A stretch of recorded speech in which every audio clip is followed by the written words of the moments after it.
Many many thanks কি জন্য? যে এত কষ্ট করে খাওয়ানোর জন্য। বাইরে খাইলে কয় টাকা লাগতো?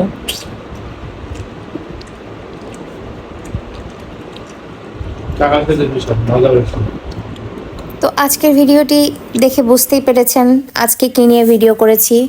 আমাকে 12টার সময় কল করে বলতেছে আজকে আমাকে কিছু চটপটা খাওয়াও, কিছু স্পাইসি খাওয়াও। তো আমি জিজ্ঞাসা করলাম তুমি আসলে কি খেতে চাও, আমাকে বলো, আমি সেটাই বানাবো। ও আমাকে বলছে আমি কিছু জানি না, তুমি আমাকে কিছু করে খাওয়াও। আমি নিজেও কনফিউজড হয়ে গেছি। আমি ভাবছি যে ওরে ভেজিটেবল নুডলস বানায় খাওয়াবো বা চাউমিন বানায় খাওয়াবো। তারপর আমাকে বলতেছে যে না, তাহলে তুমি গ্রিল করো, গ্রিল খাবো। আর আমার বাসায় ব্রয়লার মুরগি নাই, তো আমি বাজারে চলে গিয়েছি। যাওয়ার পরে একটা মুরগি নিয়ে আসছি। নিয়ে আসার পরে প্রসেস করে নিচ্ছি, মেরিনেট করে রাখতেছি। গ্রিল করতে গেলে মাস্ট এখানে সরিষা বাটা দিতে হবে।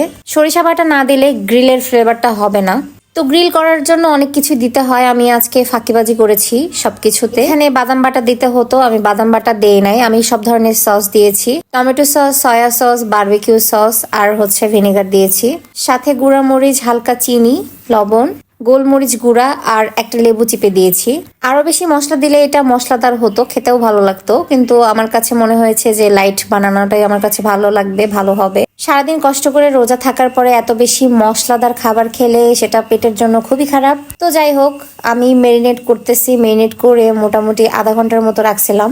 আমার হাতে সময় ছিল না, আমার হাতে মাত্র 1 ঘন্টা সময় ছিল। 1 ঘন্টার মধ্যে আমার মেয়োনিজ, তারপর গ্রিল আর পরোটা ভাজা লাগতো। আমি এটা মেরিনেট করে রেখে দিয়ে আমি মেয়োনিজ বানানোর জন্য চলে গিয়েছি।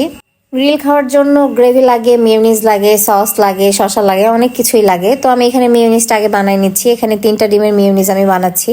3টা ডিমের মেয়োনিজ বানানোর কারণ হচ্ছে আজকে খাবো এবং কালকে চিকেন শর্মা বানাবো, সেই জন্য আজকে বানিয়ে রাখলাম, প্রসেস করে রাখলাম। ঘড়িতে 5:30 বাজে, তো হাতে সময় নাই, মাত্র আধা ঘন্টা আছে। আধা ঘন্টার মধ্যে আমাকে এটা গ্রিল করতে হবে।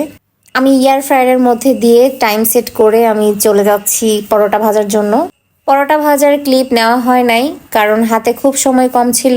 গ্রিল মেরিনেট করার যে মশলাটা ছিল সেটা আমি আবার তাওয়াতে সরিষার তেল দিয়ে আবারও রান্না করে নিয়েছি, যেটা সচরাচর সব ধরনের রেস্তোরাঁতে করে। এই হচ্ছে আমার ফাইনাল লুক। এই খাবারটা এত পরিমাণ মজাদার হয়েছে যে কি বলবো। সবাই তো চেটেপুটে খেয়েছে, আমি নিজেও খুব তৃপ্তি করে খেয়েছি। যেখানে আমার গ্রিল একদম পছন্দ না, হালকা টক মিষ্টি ঝাল একটা ফ্লেভার পাওয়া যাচ্ছিল।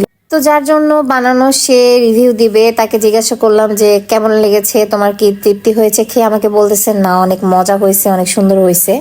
তারপর আমাকে বলতেছে এই রোজার মাসে আমাকে এত কষ্ট করে রান্না করে খাওয়ানোর জন্য তোমাকে ঈদ বোনাস বেশি করে দিতে হবে, তুমি ঈদ বোনাস বেশি প্রাপ্য।